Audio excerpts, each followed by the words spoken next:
Clip number 1046۔ اس clip میں آپ قرآن پاک کی سورہ نمل کی آیت نمبر 44 سے 46 تک کی تلاوت، ترجمہ اور تفسیر قرآن صراط الجنان سماعت فرمائیں گے۔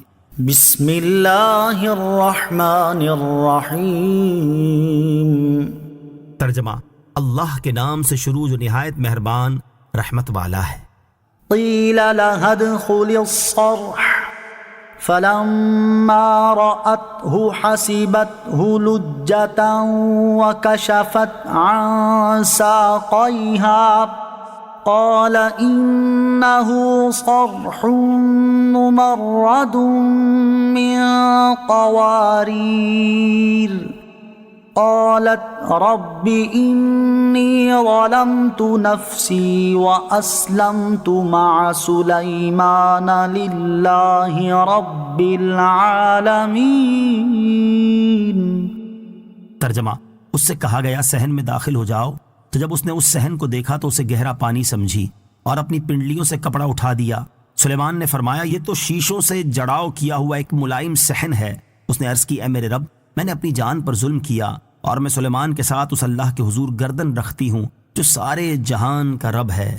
قیل لہا، اس سے کہا گیا، تخت میں تبدیلی کر کے ملکہ بلقیس کی عقل کا امتحان لینے کے بعد اس سے کہا گیا کہ تم صحن میں آ جاؤ۔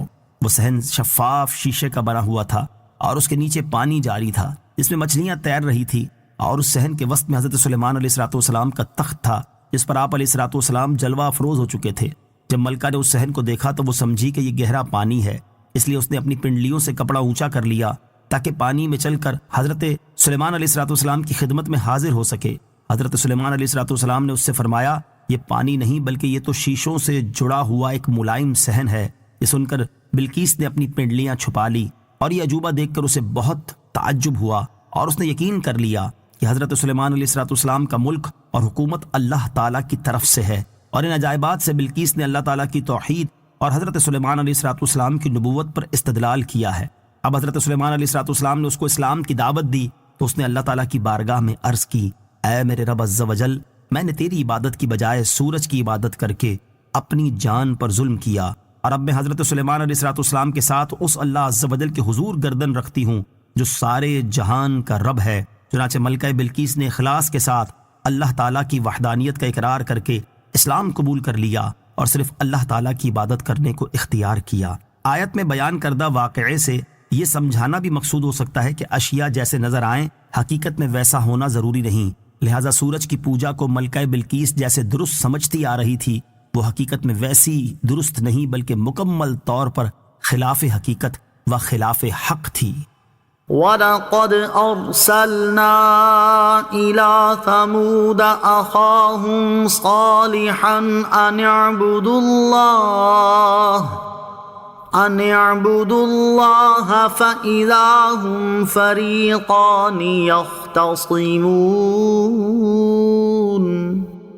ترجمہ، اور بے شک ہم نے سمود کی طرف ان کے ہم قوم صالح کو بھیجا کہ اے لوگو اللہ کی عبادت کرو، تو اسی وقت وہ جھگڑا کرتے ہوئے دو گروہ بن گئے۔ وَلَقَدْ أَرْسَلْنَا، اور بے شک ہم نے بھیجا، یہاں سے حضرت صالح علیہ السلام اور ان کی قوم سمود کا واقعہ بیان کیا جا رہا ہے، اور اس واقعے کی بعض تفصیلات اس سے پہلے سورہ اعراف آیت نمبر 73 تا 79، سورہ ہود آیت نمبر 61 تا 68، سورہ شعراء آیت نمبر 141 تا 159 میں گزر چکی ہیں۔ اس آیت کا خلاصہ یہ ہے کہ اللہ تعالیٰ نے قوم سمود کی طرف ان کے ہم قوم حضرت صالح علیہ السلام کو یہ پیغام دے کر بھیجا کہ اے لوگو تم اللہ تعالیٰ کی عبادت کرو اور کسی کو اس کا شریک نہ ٹھہراؤ، تو وہ اسی وقت جھگڑا کرتے ہوئے دو گروہ بن گئے۔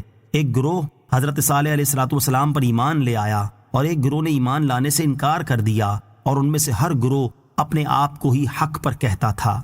نوٹ، اس جھگڑے کی تفصیل سورہ اعراف کی آیت نمبر 75 میں بیان ہو چکی ہے۔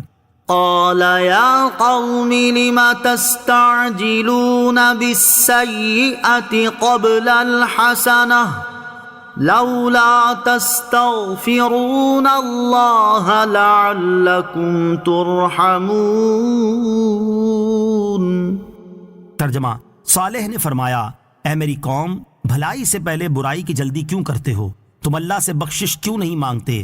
ہو سکتا ہے تم پر رحم کیا جائے۔